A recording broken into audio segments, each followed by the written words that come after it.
President Ibrahim Traore of Burkina Faso is quickly becoming a symbol of transformative leadership, inspiring hope and renewed pride across Africa with his fearless and visionary approach.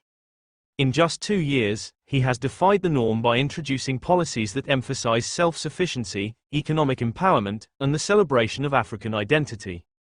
His leadership strikes a powerful chord with the continent's youth, who see in him a fearless figure willing to challenge the exploitative grip of international financial systems and foreign influences. Traore's rise signals a powerful shift toward genuine African autonomy, unsettling entrenched, ineffective leadership such as those of Kenya's William Ruto, Nigeria's Bola Tinubu, and Equatorial Guinea's Teodoro Obiang. Feel free to share more names in the comments section. Don't forget to subscribe, like, and share this video to help spread awareness about what real leadership looks like. Traore's refusal to accept loans from the International Monetary Fund, IMF, and the World Bank represents a bold stand against neo-colonial economic control. His powerful declaration, "Africa doesn't need the World Bank, IMF, Europe, or America. We have the resources to build our economy without relying on loans. It's time to stop being financial slaves," has struck a chord with Africans disillusioned by leaders who compromise their nation's futures for foreign debt. This courageous stance, backed by real economic progress, is reshaping the narrative around African leadership. Under his stewardship, Burkina Faso's GDP has risen from $18.8 billion to $22.1 billion, while local debts have been settled, demonstrating the effectiveness of homegrown economic strategies. His administration has also marked a turning point in industrial development, with the launch of the country's first 2 tomato processing plants and a modern gold mine. By banning the export of unrefined gold to Europe, Traore is ensuring that the country's natural wealth is processed domestically and benefits its own people. These transformative actions have earned admiration across the continent, especially as many African nations continue to export raw materials, enriching foreign economies at the expense of their own. Traore's fearless economic choices defy the long-standing narrative that Africa must serve as a mere resource provider for global industries.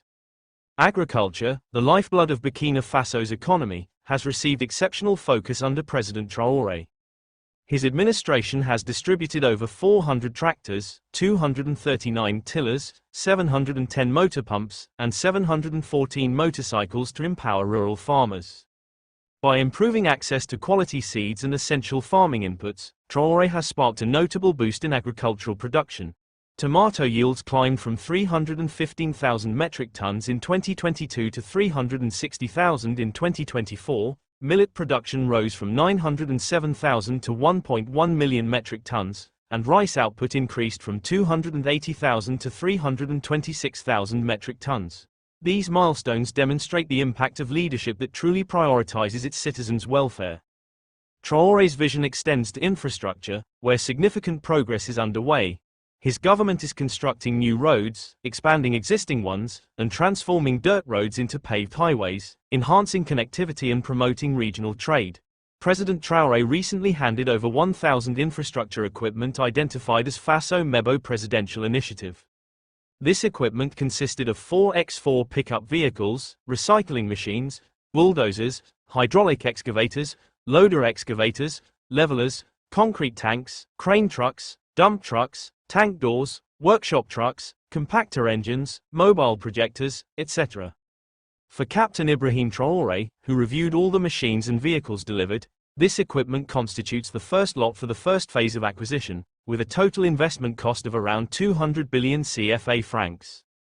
Quoting part of Traore's speech during the handover ceremony, "This is the process of revolutionizing our infrastructure that has begun. This is what led to the creation of the Faso Mebo Presidential Initiative.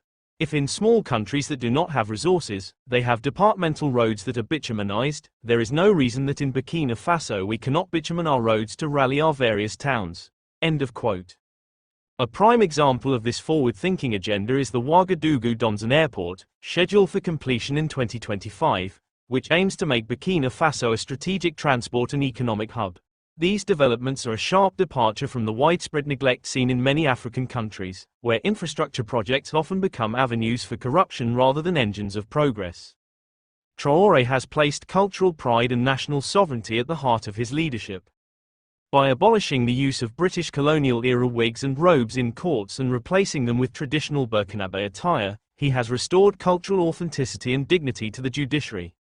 His bold moves to expel French troops and ban French media represent a decisive break from the lingering neo-colonial influence that has shaped Burkina Faso's past. These actions strongly resonate with African youth, who view Traore as a leader determined to reclaim Africa's voice and independence from foreign domination. His rare blend of economic advancement and cultural revival has established Traore as a transformative force in African politics. His approach challenges the authority of complacent, corrupt, and uninspired leaders across the continent, many of whom continue to depend on the same foreign structures Traore has dismantled. In other nations, where presidents oversee governments plagued by corruption, mismanagement, and deepening inequality, Traore's model of leadership stands in stark contrast. As frustration grows among the youths in these countries disillusioned by failed promises, Traore's example serves as a powerful symbol of the leadership they yearn for. Africa's political elites are growing uneasy as Traore proves that meaningful, people-centered leadership is not only possible but effective.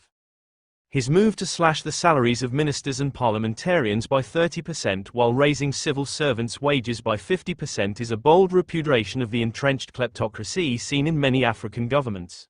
Other leaders, who have accumulated wealth at the expense of their populations, are being held up in contrast as Traore redirects national resources to serve the people rather than the political elite.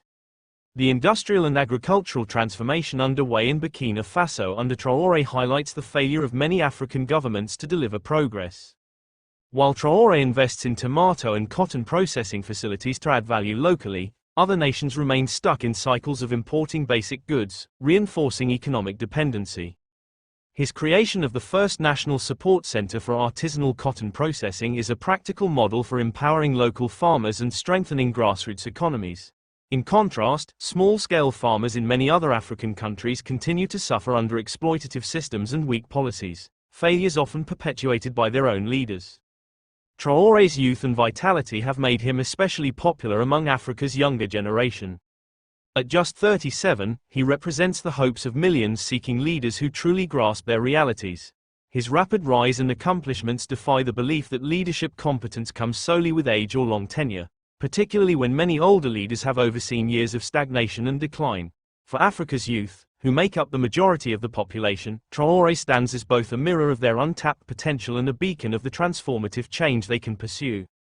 The influence of his leadership is already rippling across the continent, sparking increasing demands for reform. Traore's firm stand against foreign control, his focus on developing local industries, and his dedication to uplifting farmers have set a new benchmark. In countries other nations, where citizens are protesting corruption and poor governance, many are drawing inspiration from Burkina Faso, a country where a young leader has proven that meaningful change is possible, and can happen swiftly. What unnerves leaders like Ruto and Tinubu is the growing awareness among their own citizens, sparked by Traore's example. As Burkinabe people witness real improvements in their daily lives, the justifications offered by corrupt and ineffective governments elsewhere lose credibility. More and more African youth are asking a powerful question: if Traore can achieve this in Burkina Faso, why can't our leaders? This rising awareness poses a serious threat to regimes built on favoritism, incompetence, and repression. In just 2 years, Traore has emerged as a symbol of hope across the continent.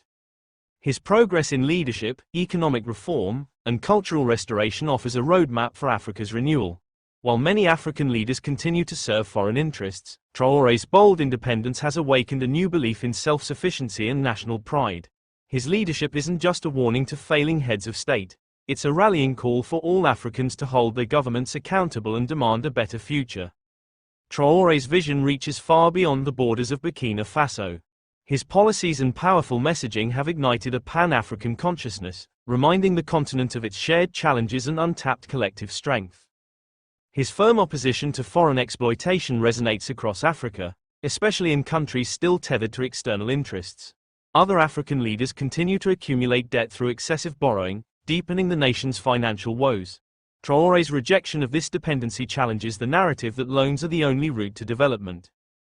Traore's rise represents a pivotal moment in Africa's political evolution. His accomplishments show that leadership grounded in integrity, purpose, and accountability can elevate an entire country. For many young Africans, he embodies a new kind of hero, one who doesn't look to the West for approval, but draws legitimacy from his own people. As his influence grows, so does the pressure on underperforming leaders to either change course or face growing public unrest. Burkina Faso, under Traore, is fast becoming a blueprint for effective governance. Through a clear focus on industrial growth, agricultural development, and cultural revival, he has turned the nation into a powerful symbol of resilience and what is possible when the people come first. While much of the continent continues to struggle with corruption and mismanagement, Burkina Faso stands as a living example of what visionary leadership can accomplish. In summary, President Ibrahim Traore has emerged as a powerful symbol of hope, resistance, and renewal across Africa. His leadership has laid bare the failures of corrupt regimes and inspired a generation to expect and demand more. To leaders like Teodoro Obiang and William Ruto, Traore isn't just a political rival, he's a wake-up call. The winds of transformation are sweeping across Africa, and they carry the name Ibrahim Traore. Please share what you think in the comments section below, and don't forget to like this video, share and subscribe for more eye-opening content. See you in the next video.